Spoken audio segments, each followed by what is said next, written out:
Rabbi Marvin Tokay served as a United States Air Force chaplain in Japan in the early 1960s. After returning to the United States and becoming engaged to be married, he had an audience with the Rebbe. So the Rebbe opens by saying, Genug arbeite mit de Mesim, jetzt darf de arbeite mit de Chaim. Enough working with the dead, you have to start working with the living. I look at my fiance, I don't have a clue as to what the Rebbe is saying, like talking nonsense syllables. What am I doing with the dead, and what am I doing with the living, and what did I do too much with the dead? So I said, you'll excuse me, Rebbe. I said, please excuse me, but I don't understand the inference. I don't understand the point. I said, I'm embarrassed, but I don't understand. So he smiled. He said, I read. That was interesting. He said, I read that you located a Jewish cemetery in Nagasaki, Japan. There are living people in Japan. There are Jews living in Japan, and they need your help. And I think you should go to Japan. He said, who's going to teach their children? Who's going to give them pride of being Jewish? Who's going to give them a Jewish education? Who's going to tell them about Pesach and Hanukkah and Rosh Hashanah and Yom Kippur? He said, a captain does not abandon a ship.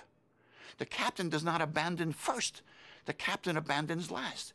There are Jewish people there. They're nice people. They have a good reputation. It's a growing country. Japan is inviting now, or a better word, or a better way to produce that. No foreigners, Americans, Israelis, British, Jewish, who were going to Japan were not going on the way down. They were future rising stars. They're going to be the vice presidents of IBM, Xerox, Pepsi-Cola, American ambassadors, etc. It was a booming economy. The economy was turning around. It was the center of the world. It was the crossroads of East and West, and there was no rabbi there. And he said, you have to go there. You should go there. Give some years to there.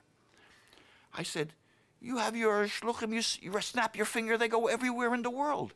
I said, you send them to Guatemala, you send them to Morocco. I said, why don't you send somebody there? The Rebbe looked at me and he said, if I would have somebody, I would send somebody. You know English, you know Hebrew, you know Yiddish, you're a college graduate.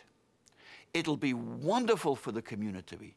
It'll be good and great for you as well. Go there. Don't say you have children, you want to send them to yeshiva. You have no children yet.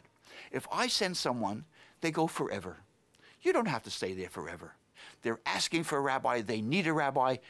Anyway, we left by saying, thanks, but no thanks.